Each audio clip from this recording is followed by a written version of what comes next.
दोस्तों, स्वागत है आपका हमारे चैनल पर। आज हम बात करने जा रहे हैं एक ऐसे मामले की जो पूरे देश में चर्चा का विषय बना हुआ है। भारत के चीफ जस्टिस संजीव खन्ना ने एक ऐसी तारीख तय की है जो हर किसी को हैरान कर रही है। क्या है ये पूरा मामला? आइए जानते हैं विस्तार से।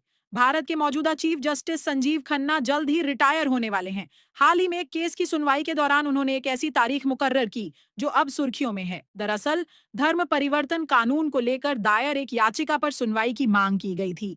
30 अप्रैल को जस्टिस संजीव खन्ना की अध्यक्षता वाली पीठ के सामने भाजपा नेता और अधिवक्ता अश्विनी उपाध्याय ने देश भर में धर्म परिवर्तन विरोधी कानूनों को चुनौती देने वाली याचिकाओं पर तुरंत सुनवाई की मांग की। लेकिन जस्टिस खन्ना और जस्टिस पीवी संजय कुमार की पीठ ने कहा कि इस मामले में विस्तार से सुनवाई की जरूरत है।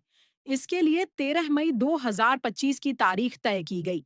खास बात यह है कि 13 मई को ही जस्टिस खन्ना रिटायर हो रहे हैं, यानी ये उनके कार्यकाल का आखिरी दिन होगा। अगले दिन 14 मई को जस्टिस बी.आर. गवई देश के नए चीफ जस्टिस के रूप में शपथ लेंगे। सुनवाई के दौरान अश्विनी उपाध्याय ने कोर्ट में कहा, माय लॉर्ड, धर्मांतरण एक युद्ध छेड़ने जैसा है। हर दिन 10,000 हिंदुओं का धर्मांतरण हो रहा है। उपाध्याय ने अवैध धर्मांतरण के खिलाफ जनहित याचिका दायर की है और त्वरित सुनवाई की मांग की थी। उन्होंने आरोप लगाया कि हर दिन हजारों हिंदुओं का अवैध रूप से दूसरे धर्मों में धर्मांतरण किया जा रहा है। हालांकि कोर्ट ने उनकी दलीलों को बिना दूसरी पक्ष की सुनवाई के स्वीकार करने से इनकार कर दिया। जस्टिस खन्ना और जस्टिस पीवी संजय कुमार ने कहा, आप बहस क्यों कर रहे हैं? क्या हमने दूसरे पक्ष को सुना है? हमें पहले उनकी बात सुननी होगी। इस मामले में विस्तार से सुनवाई जरूरी है। इसे 13 मई 2025 से शुरू होने वाले सप्ताह में सूचीबद्ध किया जाए। धर्म परिवर्तन विरोधी कानूनों का मकसद जबरन और गैर कानूनी धर्मांतरण को रोकना है। लेकिन आलोचकों का कहना है कि इन कानूनों का दुरुपयोग एक खास धार्मिक समुदाय को निशाना बनाने के लिए किया जा रहा है। साथ ही ये लोगों के अपने धर्म चुनने की आजादी को भी प्रभावित करते हैं।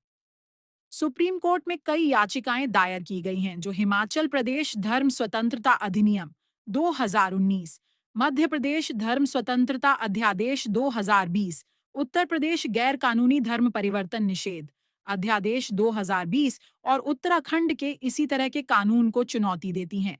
2021 में जमीयत उलेमा ए हिंद को इस मामले में हस्तक्षेप की अनुमति दी गई थी। उनका आरोप है कि इन कानूनों के जरिए देश में बड़ी संख्या में मुसलमानों को परेशान किया जा रहा है। जस्टिस संजीव खन्ना द्वारा 13 मई की तारीख तय करने के बाद इस मामले को लेकर चर्चाएं तेज हो गई हैं। आखिर ये तारीख इतनी खास क्यों है? क्या इस दिन कोई बड़ा फैसला आएगा? अपनी राय कमेंट बॉक्स में जरूर बताएं। अगर आपको ये वीडियो पसंद आया तो लाइक, शेयर और सब्सक्राइब करना न भूलें। अगले वीडियो में फिर मिलते हैं।